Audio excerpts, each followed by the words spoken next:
അർജുന് വേണ്ടിയുള്ള 11ാമത്തെ ദിവസത്തെ തെരച്ചിലും ഇന്ന് അവസാനിപ്പിച്ചിരിക്കുകയാണ്. ഒന്നാമത്തെ സീൻ ക്ലൈമറ്റ് ആണ്. ഓക്കെ, ക്ലൈമറ്റ് ഒട്ടും ഫേവറബിൾ അല്ല. മഴ, കുത്തൊഴുകി ഒഴുകുന്ന പുഴ, ആകെ ആ ഒരു പ്രശ്നം കൊണ്ടാണ് ഇപ്പോൾ ഫുൾ ഫ്ലെജ്ഡ് ആയി ഈ ഒരു ഓപ്പറേഷൻ മൊത്തത്തിൽ കംപ്ലീറ്റ്ലി ടെക്നോളജി വൈസ് ആണെന്നുണ്ടെങ്കിലും അവിടെ ഉള്ള എന്താ പറയുക ആർമി ആണെങ്കിലും നേവി ആണെന്നുണ്ടെങ്കിലും NDRF വർക്കേഴ്സ് ആണെന്നുണ്ടെങ്കിലും ഇനഫ് മാൻ പവർ ഉണ്ട്, ഇനഫ് ടെക്നോളജി സപ്പോർട്ട് ഉണ്ട്. എല്ലാം ഉണ്ടെങ്കിലും പ്രകൃതി എന്ന് പറഞ്ഞൊരു സാധനം വിലങ്ങടിച്ച് നിന്ന് കഴിഞ്ഞാൽ ഒന്നും ചെയ്യാൻ പറ്റില്ല മനുഷ്യന്. ഓക്കെ, അപ്പോൾ പലതരത്തിലുള്ള ഡിസ്കഷൻസും കാര്യങ്ങളൊക്കെ നടക്കുന്നുണ്ട്. ബ്ലെയിം ഗെയിം, ഭയങ്കരമായിട്ടുള്ള ബ്ലെയിം ഗെയിം നടക്കുന്നുണ്ട്. അങ്ങോട്ടും ഇങ്ങോട്ടും ഞങ്ങളെ ഭാഗത്തല്ല തെറ്റ്, നിങ്ങളെ ഭാഗത്താണ് തെറ്റ്, നിങ്ങൾ തെറ്റ് ചെയ്തു, നിങ്ങൾ മിസ്ലീഡ് ചെയ്തു, ഞങ്ങൾ കറക്റ്റ് പോവായിരുന്നു. ഇതാണ് അവിടെ സംഭവിച്ചുകൊണ്ടിരിക്കുന്നത്. അപ്പോൾ ഇന്നലെ മേജർ രവി ഒരു ഡിബേറ്റിൽ വന്നിട്ട് കൃത്യമായിട്ട് എവിടെയാണ് മിസ്റ്റേക്ക് പറ്റിയത് എന്നുള്ളത് ചൂണ്ടിക്കാണിക്കുന്നുണ്ട്. ആൻഡ് ഇന്ന് പറഞ്ഞു 4ാമത്തെ ഒരു സ്പോട്ട് കൂടി ഫൈൻഡ് ഔട്ട് ചെയ്തിട്ടുണ്ട്. 3 സ്പോട്ടായിരുന്നു ഇന്നലെ ഫൈൻഡ് ഔട്ട് ചെയ്തത്. ഇന്ന് അഡീഷണലി ഒരു സ്പോട്ട് കൂടി ഫൈൻഡ് ഔട്ട് ചെയ്തിട്ടുണ്ട്. അത് ആ റിവറിൻ്റെ നടുവിൽ പൊങ്ങി നിൽക്കുന്ന മല പോലെ മണ്ണ് പൊങ്ങി നിൽക്കുന്നുണ്ടല്ലോ, ആ സ്പോട്ടാണ് അവർ 4th സ്പോട്ടായിട്ട് പറയുന്നത്. അവിടുന്ന് ഭയങ്കരമായിട്ടുള്ള എന്ത് കിട്ടുന്നുണ്ട്, ഒരു പോസിറ്റീവ് സിഗ്നൽസ് കിട്ടുന്നുണ്ടെന്ന് പറയുന്നുണ്ട്. ഓൾറെഡി ഒരു ലോജിക്കിൽ ചിന്തിച്ച് നോക്കിയാൽ തന്നെ നമുക്ക് അറിയുന്നൊരു കാര്യം എന്ന് പറഞ്ഞാൽ അത്രയും വലിയൊരു മൺകൂന അവിടെ നിൽക്കുമ്പോൾ ഡെഫിനറ്റ്ലി അതിൻ്റെ ബേസിൽ ഇത്രയും കുത്തി ഒലിക്കുന്ന പുഴയിൽ ആ ഒരു മൺകൂന അങ്ങനെ നിൽക്കണം എന്നുണ്ടെന്നുണ്ടെങ്കിൽ ദർ വിൽ ബി സംതിങ്, എന്തെങ്കിലുമൊക്കെ കാണണമല്ലോ അതിനകത്ത്. ഞാൻ പ്രീവിയസ് വീഡിയോസിലും പറഞ്ഞിട്ടുണ്ടായിരുന്നു, ആ മൺകൂന അവിടെ പൊന്തി നിൽക്കുന്നത് അതിനകത്ത് ചിലപ്പോൾ ബോട്ടത്തിനകത്തൊരു ടാങ്കറോ അല്ലെങ്കിൽ ഈ പറഞ്ഞ അവിടെ പൊട്ടി വീഴുന്ന പോസ്റ്റ്, ഒരു വലിയൊരു ലൈന് പൊട്ടി വീണിട്ടുണ്ട്. ആ മലേൻ്റെ മുകളിൽ നിന്ന് വലിയൊരു പോസ്റ്റ് ഇളകി പോകുന്നുണ്ട്. അങ്ങനെ മേ ബി അങ്ങനെ എന്തെങ്കിലും ഒരു സാധനം, ഒരു ഭയങ്കര സോളിഡ് ആയിട്ടുള്ള ഒരു സാധനത്തിൻ്റെ ചുറ്റുമായിരിക്കണം മൺകൂന പൊട്ടി നിൽക്കുന്നത്, അല്ലെങ്കിൽ കല്ലിൻ്റെ കൂട്ടം. ഓക്കെ, അതിൻ്റെ ചുറ്റുമായിരിക്കണം ഈ മൺകൂന നിൽക്കുന്നത്. അപ്പോൾ അതൊരു കുറച്ചുകൂടി ടെക്നോളജി ഒക്കെ വെച്ച് ഇപ്പോൾ ഡ്രോണൊക്കെ വെച്ച് തപ്പിയ സമയത്ത് അവർക്ക് അവിടുന്ന് കുറേ പോസിറ്റീവ് സിഗ്നൽസ് കിട്ടുന്നു. ഈ നാളെ നോക്കണം അത് ട്രക്കിൻ്റെ ഭാഗങ്ങളാണോ അല്ലേ എന്നുള്ളത്. ഇനി ഈ അർജുൻ സഞ്ചരിച്ച ട്രക്കും ക്യാബിനും കണ്ടുപിടിച്ചാൽ തന്നെ അതിനകത്ത് അർജുൻ ഉണ്ടോ ഇല്ലേ എന്നുള്ളത് ഒരു ഉറപ്പുമില്ല. ആ കാര്യങ്ങളൊക്കെ ഒരു സൈഡിൽ പോകുമ്പോൾ ഈ ബ്ലെയിം ഗെയിം നടക്കുമ്പോൾ ഒരു കാര്യം കൃത്യമായിട്ട് എല്ലാവരും അറിയണം. ഇവിടെ സംഭവിച്ചത് ഒന്ന് എന്ന് പറഞ്ഞാൽ ഈഗോ ഇഷ്യൂസ്. ഇവിടെയുള്ള സിസ്റ്റത്തിനകത്ത് വർക്ക് ചെയ്യുന്ന അതോറിറ്റീസ്, ആ അതോറിറ്റീസിൽ തന്നെ ഏറ്റവും മുകളിലുള്ള ഓഫീസേഴ്സ്, താഴെയുള്ള ഓഫീസ്, ഈ ഒരു രീതിയിലുള്ളൊരു ഫെയിലിയർ ഇവിടെ ഉണ്ടായിട്ടുണ്ട്. രണ്ടാമത്തെ ഒരു സംഗതി എന്ന് പറഞ്ഞു കഴിഞ്ഞാൽ എല്ലാ കാര്യത്തിനും പെർമിഷൻ വേണം അവിടെ. അവിടെയാണ് ഈഗോയിൽ ഏറ്റവും വലിയ വിഷയം വരുന്നത്. ഒരു ചെറിയ വർക്കർ വന്നിട്ട് സുപ്പീരിയർ ഓഫീസറിനോട് ചോദിക്കും, സുപ്പീരിയർ ഓഫീസർ അടുത്ത ആളോട് ചോദിക്കും. പെട്ടെന്നൊരു ഇൻസിഡന്റ് ഉണ്ടായി, ഒരു ഡിസാസ്റ്റർ ഉണ്ടായി. ഇവിടെ എല്ലാ സ്ഥലത്തു നിന്നും കൂടി എന്ത് വരണം, ഓർഡേഴ്സ് വരണം. ഒന്നിൻ്റെ മുകളിൽ ഓർഡേഴ്സ് വന്നാലേ ഇവിടെ ആർക്കെങ്കിലും പ്രോപ്പറായിട്ട് ആക്ട് ചെയ്യാൻ പറ്റുള്ളൂ. ഡിസാസ്റ്റർ മാനേജ്മെൻറ്റ് ഇവിടെ അട്ടർ ഫെയിലിയറാണ്. ഇതിനെക്കുറിച്ച് കൃത്യമായിട്ട് നമ്മുടെ മേജർ രവി പറയുന്നുണ്ട്, കേൾക്കാം. ഇത്രയും ദിവസമായിട്ടും ഇപ്പം ഇവിടെ ഡിസാസ്റ്റർ മാനേജ്മെൻറ്റ് ആരോ ഉണ്ടെന്ന് പറഞ്ഞു. അദ്ദേഹം കൂടെ ഇരിക്കുന്ന സമയത്താണ് ഞാനീ പറയുന്നത്, ഇത്രയും കാര്യങ്ങൾ നടന്നിരിക്കുന്ന ഈ 10ാം ദിവസം വരയ്ക്ക് ഈ ഒരു അർജൻസി നമ്മൾ കാണിച്ചിരിക്കുന്നത് ഇത് 1ാം ദിവസം തൊട്ട് കാണിച്ചിരുന്നെങ്കിൽ എന്തെല്ലാം നമുക്ക് സേവ് ചെയ്യാൻ പറ്റുമായിരുന്നു. ഇത്രയും മഴ ഹെവി ആവാതെ ആ തുടങ്ങിയിരുന്ന സമയത്ത് തന്നെ ഇതെല്ലാം ചെയ്തിരുന്നെങ്കിൽ എന്തൊക്കെയോ നമുക്ക് പല ഹോപ്പുകളും അന്നുണ്ടായി. ഇന്നിപ്പോൾ ഹോപ്പുകൾ ഓരോന്നായിട്ട് നശിച്ചുകൊണ്ടിരിക്കുകയാണ്. പിന്നെ ഈ കുട്ടി അർജുൻ എന്ന് പറയുന്ന വ്യക്തി ചായക്കടയിൽ കയറിയെന്നുള്ളപ്പോൾ SP-യുടെ ആ ഒരു സ്റ്റേറ്റ്മെൻറ്റിനകത്ത് പറയുന്നത് അനുസരിച്ച് നോക്കിക്കഴിഞ്ഞാൽ ആ സമയത്ത് ആണ് ഈ മലയിടിച്ചിൽ വന്നതെന്നും ആ മലയിടിച്ചിൽ അദ്ദേഹം നദിയിലോട്ട് വീണു, മറ്റുള്ളവർ പോയ പോലെ തന്നെ നദിയിലോട്ട് വീണിട്ടുണ്ടെങ്കിൽ ആ നീന്തൽ അറിയാവുന്ന എത്ര നീന്തൽ വിദഗ്ധനാണെങ്കിലും ശരി, ചില സമയങ്ങളിൽ അവർക്ക് നെഗോഷിയേറ്റ് ചെയ്ത് ഫ്ലോട്ട് ചെയ്ത് ഇങ്ങനെ പോവാം. പക്ഷേ ആഫ്റ്റർ സം ടൈംസ് ഇവരെ റിക്കവർ ചെയ്തിട്ട് കൊണ്ടുവരണമെങ്കിൽ ഫസ്റ്റ് തന്നെ ഇതുപോലുള്ള ഡിസാസ്റ്റർ നടക്കുന്ന സമയത്താണ് നമ്മൾ ഡ്രോൺസിൻ്റെ ഓപ്പറേഷനും ഹെലികോപ്റ്റർ സെർച്ചും ഈ കാര്യങ്ങളൊക്കെ ചെയ്യുമ്പോഴാണ് നമുക്ക് ഒരു എന്തെങ്കിലും എവിടെയെങ്കിലും ഉണ്ടെങ്കിൽ ആ ഏരിയ മുഴുവൻ ഒരു 7-8 കിലോമീറ്റർ 10 കിലോമീറ്റർ ചുറ്റളവ് മുഴുവൻ ഒബ്സർവേഷനിൽ വെച്ചിരുന്നെങ്കിൽ അങ്ങനെ എന്തെങ്കിലും സംഭവിച്ചിട്ട് അർജുൻ ജീവനോട് അവിടെ എവിടെയെങ്കിലും കുടുങ്ങിക്കിടക്കുന്നുണ്ടായിരുന്നെങ്കിൽ അപ്പം തന്നെ രക്ഷിച്ചു കഴിഞ്ഞാൽ, അല്ല ഇപ്പോൾ കുടുങ്ങിക്കിടക്കുന്ന സിറ്റുവേഷനിൽ അദ്ദേഹത്തിന് ഇളകാൻ പറ്റാത്ത രീതിയിൽ ജീവനോട് ഉണ്ടെങ്കിൽ അതുതന്നെയാണ് ഞാനിപ്പോഴും ആഗ്രഹിക്കുന്നതും ആശിക്കുന്നതും. അതല്ല എങ്കിൽ ഈ 2 ദിവസത്തിനകത്ത് ഈ ഇപ്പം കാണിക്കുന്ന ഈ ഒരു ഒരു പ്രൊഫഷണൽ അപ്രോച്ച് അന്ന് കാണിച്ചിരുന്നെങ്കിൽ, സ്റ്റേറ്റ് ഗവൺമെൻറ്റും സെൻട്രൽ ഗവൺമെൻറ്റും കൂടെ കോർഡിനേഷൻ ചെയ്തിരുന്നെങ്കിൽ ഈ വ്യക്തിയെ നമുക്ക് എവിടെയെങ്കിലും ഫ്ലോട്ടായിട്ട് കിടക്കുന്നെങ്കിൽ അന്ന് തന്നെ നമുക്ക് രക്ഷിക്കാമായിരുന്നു. ഇതാണ് ഇവിടെ ആക്ച്വലി ഉണ്ടായത്. അതായത് ഡിസാസ്റ്റർ മാനേജ്മെൻറ്റ് എന്ന് പറഞ്ഞൊരു സിസ്റ്റം നമ്മുടെ നാട്ടിൽ നിലവിലുണ്ട്. അതിനുവേണ്ടി ഒരുപാട് പേര് വർക്ക് ചെയ്യുന്നുണ്ട്, അതിനുവേണ്ടി ഫണ്ട് മാറ്റി വയ്ക്കുന്നുണ്ട്. പക്ഷെ എന്തെങ്കിലും ഇതേപോലെ വലിയൊരു ഡിസാസ്റ്റർ ഉണ്ടായിക്കഴിഞ്ഞാൽ അത് മൊത്തത്തിൽ കോർഡിനേറ്റ് ചെയ്യാൻ പറ്റുന്നില്ല. അത് എവിടുന്ന് ആര് തുടങ്ങണം, അത് എത്ര ഗ്രാവിറ്റിയിലുള്ളായ ഒരു ഇൻസിഡൻ്റ് ആണ്, അതിന് എത്രത്തോളം മാൻ പവർ കൊണ്ടുവരണം, അവിടെ ഇനി ഫെർദറായിട്ട് എന്തൊക്കെ ആവശ്യം, ഇതൊന്നുമില്ല. ഇതാണ് ഇവിടെ ഫെയിലായത്. അല്ലാതെ ഇവിടെ അങ്ങോട്ടും ഇങ്ങോട്ടും എന്താ പറയുക, ഈ മറ്റേ കേരളത്തിൽ നിന്ന് 10 ആൾ വന്നു, 2 വീഡിയോ വന്നു, കർണാടകയിൽ അവർ 2 ജയിച്ച്. ഓക്കെ, ഒരു സംഭവം ഉണ്ടായിക്കഴിഞ്ഞാൽ ആ സംഭവത്തിന് ആക്ട് ചെയ്യാൻ കൃത്യമായിട്ട് ഇവിടെ ഒരു ഡിപ്പാർട്ട്മെൻറ്റ് ഉണ്ടാകുമ്പോൾ ആ ഡിപ്പാർട്ട്മെൻറ്റിലുള്ളവരുടെ അടുത്ത് വിവരം കൃത്യം എത്തുന്നുണ്ടോ എന്നുള്ളത് ആദ്യം അറിയണം. ഒരു ഡിസാസ്റ്റർ ഉണ്ടായി കഴിഞ്ഞു കഴിഞ്ഞാൽ ഡിസാസ്റ്റർ മാനേജ്മെൻറ്റിനെ അറിയിക്കുന്നുണ്ടോ എന്നുള്ളത് ഫസ്റ്റ്. പിന്നെ ഈ ഡിസാസ്റ്റർ മാനേജ്മെൻറ്റ് അറിയിച്ചു കഴിഞ്ഞാൽ അവരത് കറക്റ്റ് സമയത്ത് ആർമീനെയും നേവീനെയും അടക്കം അറിയിക്കുന്നു. കാരണം അത്രയും വലിയ ലാർജ് സ്കെയിൽ ഡിസാസ്റ്റർ ആണ്, അല്ലെങ്കിൽ ഇത്രയും എന്താ പറയുക ആളുകൾ മിസ്സിങ് ആണ്, ഇത്രയും വീടുകൾ പോയി. ഇതൊക്കെ നടക്കുമ്പോൾ ഇത് അറിയിക്കാൻ കപ്പാസിറ്റി, അല്ലെങ്കിൽ അതിൻ്റെ ഗ്രാവിറ്റി എത്രത്തോളം എന്ന് അറിയാൻ മനസ്സിലാക്കാനുള്ള ഒരു കപ്പാസിറ്റി ആദ്യം വേണ്ടത് പോലീസിനാണ്. പിന്നെ അത് കഴിഞ്ഞ് കഴിഞ്ഞാൽ ഇവർ കൃത്യമായി അറിയിക്കണം. അല്ലാതെ ഈഗോ തലയ്ക്ക് അടിച്ച് വെച്ചുകൊണ്ടില്ല, നമ്മളെല്ലാം ചെയ്തുകൊണ്ട് 10 JCB വണ്ടിയും കൊണ്ട് വന്നാൽ മതി എന്നുള്ള മെൻറ്റാലിറ്റി എടുത്തത് കൊണ്ടാണ് ഈ ഒരു വിഷയം ഇത്രയും മോശമായി പോയത്. ഇന്നും വന്നിട്ട് അവിടുന്ന് കർണാടകയിലെ SP അവിടെ നിന്ന് പറഞ്ഞുകൊണ്ടിരിക്കുന്നത് എന്താ അറിയാം, മനാഫും രഞ്ജിത്തും വന്നു, അവർ പറയുന്നത് കേട്ടിട്ട് 4 ദിവസം ഞങ്ങൾ പ്രവർത്തിച്ചു. അത് ശരി, ഇതെങ്ങനെയുണ്ട്? അവർ വന്നു, അവർ പറയുന്നത് കേട്ടു, ഞങ്ങൾ അതിനനുസരിച്ച് ഞങ്ങൾ 4 ദിവസം പോയി. When they arrived here, they came with one person called Munaf and one Mr. Ranjit. They have argued with the district administration that they know exactly how to rescue and they are better than district administration. Since the human life is involved and they send us a thing that they know exact location and all, they want to do the operation only on the landslide side. But we are telling them it may be drifted to other. It has to drifted to other side of the river, so we have to do more operations, but he is not agreed.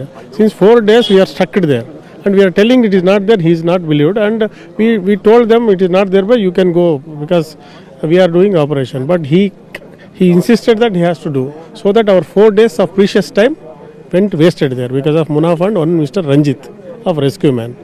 And when we are since everybody is stopped here because landslide is happening, it is not safe and security of the best persons, we district administration put 144 ban orders here. They, in spite of that, they want to come inside. We thought you are private person, what job you have, so please go. That one of the officers told, but the Munaf told with your reporter channel that he is beaten by police or SP has beaten me. Like that, all false rumors your reporter channel telecasted. Yeah, but your channel told that is a misinformation and fake news.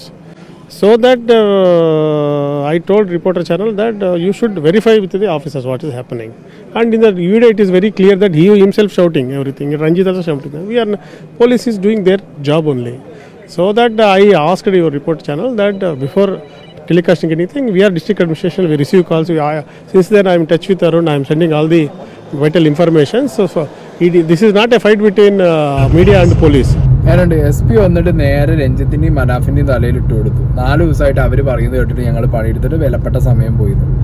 ഈ incident ഉണ്ടായി ആദ്യത്തെ 3-4 ദിവസം അവിടെ ഒരാളെയും കണ്ടിട്ടില്ല. ഇതേ SPയും പരിവാരങ്ങളും ടീമുമായിട്ട് ഇത് മറ്റേ ഡിസാസ്റ്റർ ടീമിനെ അറിയിച്ചില്ല, ഇവരായിട്ട് ഇത് ആർമീനെ അറിയിച്ചില്ല. അവരായിട്ട് അവർ എന്ത് ചെയ്ത് അവിടെ ഇരുന്ന് 4 JCB ലോറിയും വെച്ച് തോണ്ടി കളിച്ച് അവിടെ പുഴയിലിറങ്ങി തപ്പി നേവി തന്നെ എന്ത് ചെയ്തു. നേവി ഇവരിത്രല്ലേ വിചാരിക്കുള്ളൂ, എന്നാൽ കഴിഞ്ഞിട്ട് പോട്ട് എന്നുള്ളവർക്ക് അവിടെ കൂടി അവരുടെ ഭാഗത്തുനിന്ന് പറ്റിയ സാധനം ഇപ്പം കവറപ്പ് ചെയ്യാൻ നോക്കിയിട്ട് ഒരു കാര്യമില്ല. അതാണ് നടന്നുകൊണ്ടിരിക്കുന്നത്. പിന്നെ കൂട്ടത്തിൽ ഇപ്പോൾ എന്ത് ചെയ്യുന്നുണ്ടെന്ന് വെച്ചാൽ കർണാടകയിലുള്ള മീഡിയാസിനൊക്കെ, കേരളത്തിലെ മീഡിയാസിനൊക്കെ സൈഡാക്കിയിട്ട് ഇവർ കർണാടകയിലുള്ള മീഡിയാസിന് രാത്രി ഇവരുടെ റെസ്ക്യൂ ഓപ്പറേഷൻ്റെ വിഷ്വലൊക്കെ പുറത്ത് കൂടുതൽ ഇടാൻ വേണ്ടിയിട്ട് കർണാടകയിൽ ഒരു ക്ലിപ്പ് കിട്ടണം, അതിന് വേണ്ടിയിട്ട് അവർ പിടിച്ചു നിർത്തി രാത്രി മറ്റേതാ കൊണ്ടുപോകുന്നു. ഇത് കന്നഡത്തിൽ വന്നാണ്, നിങ്ങൾ ആ ചാനലിൽ കയറി നോക്കിയാൽ മതി. മറ്റേ അവിടുന്ന് ഒളിച്ചു പോയ ഹോട്ടലിൻ്റെ പാർട്സുകൾ, ലോറീൻ്റെ പാർട്സുകൾ എന്ന് പറഞ്ഞിട്ട് അങ്ങനെ അവർ ഇട്ടിട്ട് പോകുന്നുണ്ട് ഒരു സൈഡിൽ കൂടി വേറെ. അപ്പോൾ ഇത് മൊത്തത്തിൽ എന്താ പറയുക, ഇത് സംഭവിച്ച തെറ്റ് എന്ന് പറഞ്ഞു കഴിഞ്ഞാൽ ഈ ഡിസാസ്റ്റർ മാനേജ്മെൻ്റ് ആണെന്നുണ്ടെങ്കിലും അവിടെ ആദ്യം ഇത്രയും വലിയൊരു ഇൻസിഡൻറ്റ് ഉണ്ടാകുമ്പോൾ അവിടെ ആദ്യം ഇനീഷ്യലി പോയിട്ട് റെസ്ക്യൂ ഓപ്പറേഷൻസ് നടത്തുന്നവരുടെ അവരുടെ കയ്യിലാണ് ഇതെല്ലാം കിടക്കുന്നത്. അത് കൃത്യമായി മാനേജ് ചെയ്തില്ല. ഒരു ഡിസാസ്റ്റർ വരുന്ന സമയത്ത് നമ്മൾ മാക്സിമം സേഫ്റ്റി അല്ലെങ്കിൽ മാക്സിമം ആയിട്ടുള്ള എന്ത് നമുക്ക് എടുക്കാൻ പറ്റും അത് വെച്ചിട്ടാണല്ലോ നമ്മൾ റിക്വസ്റ്റ് പുട്ടപ്പ് ചെയ്യുന്നത്. അല്ല ഒരു ഡിസാസ്റ്റർ ഇപ്പോൾ ഒരു മലയിടിച്ചിൽ നടന്നു, ആദ്യം പോലീസ് പോയി കുറച്ച് മണ്ണ് വാരുക, ഇങ്ങനെയല്ലല്ലോ. ഇത്രയും വലിയൊരു ഹെവി ദുരന്തം നടന്നതിന് ശേഷം നമ്മുടേതായിട്ടുള്ള അപ്രോച്ച് എന്ന് പറയുന്നത് ആദ്യമേ ഇപ്പം ചെയ്തിരിക്കുന്ന ഈ professional approach, scuba divers, helicopters, അതുപോലെ തന്നെ റഡാർ സെർച്ച്, ഇതെല്ലാം ആ ദിവസം തന്നെ സെർച്ച് ചെയ്തിട്ട് ലൊക്കേഷനെ കൊണ്ടുവരുന്നതിന് പകരം ഇവർ ഡിസ്കഷൻസും ചെയ്തുകൊണ്ട് ഓഫീഷ്യൽസ് അങ്ങോട്ടും ഇങ്ങോട്ടും നടന്നിട്ട് 6-ാം ദിവസമാണ് ആർമിക്ക് റിക്വസ്റ്റ് പോകുന്നത്. എന്നിട്ടാണ് 7-ാം ദിവസം ആർമി വണ്ടികൾ അവിടെ നിന്ന് വരുന്നത്, അതും ബെൽഗാമിൽ നിന്ന് ബൈ റോഡ് വരികയാണ്. അപ്പോൾ ഇതൊക്കെ നോക്കുന്ന സമയത്ത് നമുക്ക് പ്രൊഫഷണലി എവിടേക്കോ ഒരു ഡിസ്ക്വാളിഫിക്കേഷൻ ഫീൽ ചെയ്യുന്നില്ലേ സർ? ഞാൻ ഈ ഡിസാസ്റ്റർ മാനേജ്മെൻറ്റിൻ്റെ ആളോടും കൂടിയാണ് ചോദിക്കുന്നത്. ബിക്കോസ് ഞാൻ പറയുന്നൊരു കാര്യം എന്താണെന്ന് വെച്ചാൽ ഈ ഡിസാസ്റ്റർ മാനേജർ എന്ന് പറഞ്ഞാൽ അത്രയും പ്രൊഫഷണലായിട്ടുള്ള ആളുകളായിരിക്കും അവിടെ ഇരിക്കുന്നത്. ബിക്കോസ് ഇവർ റിട്ടയർ ആയിരിക്കാം, ചിലപ്പോൾ വയസ്സായിട്ടുള്ള 75. എൻ്റെ CEO ജനറൽ ദത്ത ഡിസാസ്റ്റർ മാനേജ്മെൻറ്റിൽ നാഷണൽ സെൻട്രൽ ഇരിക്കുന്നുണ്ട്. അദ്ദേഹത്തിന് വയസ്സ് 78 പക്ഷേ ഇന്നും ഒരു സംഭവം വരുന്ന സമയത്ത് he's on call over the. അപ്പോൾ ഈ എക്സ്പെർട്ടുകളെ വെച്ചിട്ടായിരിക്കും അവർ ആദ്യം സജഷൻസും ഒപ്പീനിയൻസും എടുക്കേണ്ടത്. അതെന്തുകൊണ്ട് ഇവരൊന്നും ചെയ്തില്ല? ഇനിയും ഇതുപോലെ ഈ ഡിസ്കഷൻ കഴിഞ്ഞ് നാളെ നമുക്ക് എല്ലാം അർജുനെയും തിരിച്ചു കിട്ടി, ട്രക്കും തിരിച്ചു കിട്ടി, അത് കഴിഞ്ഞാൽ നമ്മളെല്ലാം ഇത് മറക്കാൻ പോവല്ലേ? ഇനിയെങ്കിലും എന്തുകൊണ്ട് നമ്മൾ ഈ കാര്യങ്ങൾ സീരിയസ് ആയിട്ട് എടുത്തുകൊണ്ട് സ്റ്റേറ്റ് ഗവൺമെൻറ്റിൻ്റെതായിട്ടുള്ള പരിമിതികൾ പലതുമുണ്ട്. ആ പരിമിതികൾക്ക് അപ്പുറമാണ് ഒരു മനുഷ്യൻ്റെ ജീവൻ രക്ഷിക്കാൻ വേണ്ടതെന്ന് പറഞ്ഞാൽ എല്ലാ ഡിസ്ട്രിക്റ്റിലും മറ്റേ സ്റ്റേറ്റിലും ക്യാപിറ്റലിൽ ഒരു സ്റ്റേഷൻ ഹെഡ് ക്വാർട്ടേഴ്സ് എന്ന് പറഞ്ഞ ആർമിയുടെ ഒരു യൂണിറ്റ് അവിടെ ഉണ്ടല്ലോ. ആ യൂണിറ്റിലേക്ക് ഇമ്മീഡിയറ്റ്ലി ഗവൺമെൻറ് ഇങ്ങനെ ഒരു സംഭവം വരുന്ന സമയത്ത് അവിടുത്തെ സ്റ്റേഷൻ കമാൻഡറെ അറിയിച്ചു കഴിഞ്ഞാൽ അദ്ദേഹം ആർമിയുടേതായിട്ടുള്ളതും അതിൻ്റെ എല്ലാം മസ്റ്റർ ചെയ്തുകൊണ്ട് ആ ഫെസിലിറ്റീസ് എന്തെല്ലാം ഉണ്ട് അവർ കൊണ്ടുവന്ന് ഗ്രൗണ്ടിലിറക്കും. ഇവിടെ ആർമിക്ക് അടക്കം കുറ്റം കേൾക്കാണ്ട ഒരു റീസൺ ഇതാണ്. അതായത് ആർമിക്കാർ വന്നു, അതായത് പോലീസുകാരുടെ ഒരു ഈഗോ കാണും, ആ ഡിസ്ട്രിക്റ്റിലുള്ള ഹെഡുകളുടെ ഒരു ഈഗോ കാണും. അവർ ആ ഈഗോ വെച്ചിട്ട് ആദ്യത്തെ 2-3-4 ദിവസം അവർ തന്നെ തോണ്ടി പിടിച്ച് നോക്കി, നടന്നില്ല. അടുത്ത ഞാൻ അവർക്ക് അറ്റ കൈക്ക് അവരെന്ത് ചെയ്തു, അടുത്തുള്ള ആർമി ഹെഡ് ക്വാർട്ടേഴ്സിൽ അറിയിച്ചു. അവരുടെ കയ്യിൽ അപ്പം പ്രിപ്പയർഡ് ആയിട്ടിരിക്കാൻ അവരെ കൊണ്ട് പറ്റുന്ന സാധനങ്ങൾ, ഈവൻ അവർ റഡാർ സാധനങ്ങളൊക്കെ ആയിട്ട് വന്നു, അവർ പറ്റുന്നത് അവർ ചെയ്തു നോക്കി. പക്ഷെ അപ്പോഴും ഇവിടുത്തെ പ്രശ്നം എന്ന് പറഞ്ഞു കഴിഞ്ഞാൽ ഒരു വലിയ ലാർജ് സ്കെയിൽ ഡിസാസ്റ്റർ ഉണ്ടായി, ഇത്രയും ആളുകൾ മരിച്ചു, ഒരു NH മൊത്തം ബ്ലോക്കായി, പലരും മിസ്സിങ് ആണ്, വലിയൊരു ബ്ലാസ്റ്റ് നടന്നു ലോക്കൽസ് പറയുന്നു. ഇതൊന്നും വകവയ്ക്കാതെ അല്ലെങ്കിൽ ഇതൊന്നും കൺസിഡർ ചെയ്യാതെ ഇതെന്തോ ചെറിയ പ്രശ്നമാണ്, 4 ലോറിയിൽ മണ്ണ് കൊടന്ന് മാറ്റിക്കഴിഞ്ഞാൽ സാധനം റെഡി ആവും എന്ന് പറഞ്ഞ് നിന്ന്, പിന്നെ ഈ പറഞ്ഞ പോലെ ഞങ്ങൾ കേരളത്തിൽ നിന്ന് വന്നവരുടെ വാക്ക് കേട്ടു, മീഡിയേൻ്റെ വാക്ക് കേട്ടു എന്ന് പറഞ്ഞിട്ട് ഇനി കുറേ കുറ്റം അങ്ങോട്ടും ഇങ്ങോട്ടും വാരി എറിഞ്ഞ്. ഇപ്പോൾ ആർമി ഇറങ്ങിയപ്പോൾ എന്തായി, ആർമി പ്രോപ്പറായിട്ടാണ് ഇറങ്ങിയപ്പോൾ, അവർ ഫുൾ ഫ്ലെജിൽ ആർമിയായിട്ട് ഇറങ്ങിയപ്പോൾ പ്രകൃതി എന്ന് പറഞ്ഞൊരു സാധനം മാത്രം വിലങ്ങി നിൽക്കുന്നതുകൊണ്ടായി. ഇല്ലാന്നുണ്ടെങ്കിൽ മഴയിൽ നിന്ന് നാളെ വെള്ളത്തിൻ്റെ ഒഴുക്കും കുറഞ്ഞു കഴിഞ്ഞാൽ ഏകദേശം കാര്യങ്ങൾ അവർ തീരുമാനമാക്കും. അത് ഒരാൾ ഇൻവോൾവ് ചെയ്യിക്കാതെ നമ്മൾ നോക്കിക്കൊണ്ട് എന്ന് പറയും. ഈവൻ അവിടുത്തെ ലോക്കൽസിനോട് പോലും ചോദിക്കുന്നത് ഈ ദിവസങ്ങളിൽ, അടുത്തുള്ള ദിവസങ്ങളിലാണ്, ആരെങ്കിലും കണ്ടവരുണ്ടോ. ഇനീഷ്യൽ സ്റ്റേജിൽ ചോദിച്ചവർ കൃത്യമായിട്ട് പറഞ്ഞിട്ടുണ്ട്. അതിൻ്റെ ഒരു ആർട്ടിക്കിൾ ഞാൻ അവിടെ വയ്ക്കാം. അതിലൊരു ലോറി ഡ്രൈവർ പറയുന്നുണ്ട് അവിടെ എത്ര ലോറികൾ ഉണ്ടായിരുന്നു, എത്ര പേര് ഫുഡ് കഴിക്കാൻ പോയിരുന്നു, ഒരു കാർ അതിനിടയിൽ കൂടി മിസ്സായി പോയിട്ടുണ്ടായിരുന്നു, മേ ബി അവർ കണ്ടിരിക്കാം. അന്ന് അയാളത് അങ്ങനെ ഇത് കണ്ട വ്യക്തികൾ കുറച്ച് കുറവാണ്. പക്ഷെ ആ കുറവാണെങ്കിലും അവരെ അല്ലെങ്കിൽ ഓപ്പോസിറ്റ് സൈഡിലുള്ള ആളുകളെ വിളിച്ചിട്ട് കണ്ടവരുണ്ടെന്നുണ്ടെങ്കിൽ അവരെയും കൂടി എന്ത് ചെയ്യേണ്ടിയിരുന്നു, ഇവിടെ കൊണ്ടുവന്ന് വെച്ച് കാര്യങ്ങൾ ചോദിച്ചാൽ അവരെയും കൂടി ഇൻവോൾവ് ചെയ്യേണ്ടിയിരുന്നു. ഒന്നുമില്ല, ഇപ്പോഴാണ് അവരൊക്കെ വിളിച്ചുകൊണ്ടിരുന്നത്, പാവോടുള്ള ലോക്കൽ ആളുകൾ ഇപ്പോഴാണ് വിളിച്ചുകൊണ്ടിരുന്നത്, ഇപ്പോഴാണ് അവർ പറയുന്നത് കേൾക്കുന്നത്, ഇപ്പോഴാണ് ചായക്കടയിൽ എത്ര ആളുണ്ട്, ഇനി അതിൻ്റെ മൊബൈൽ ടവർ ലൊക്കേഷൻ നോക്കിയിട്ട് അവരുടെ ചാറ്റും കോൾ റെക്കോർഡിങ് ഇപ്പോഴാണ് എടുത്ത് നോക്കണേ.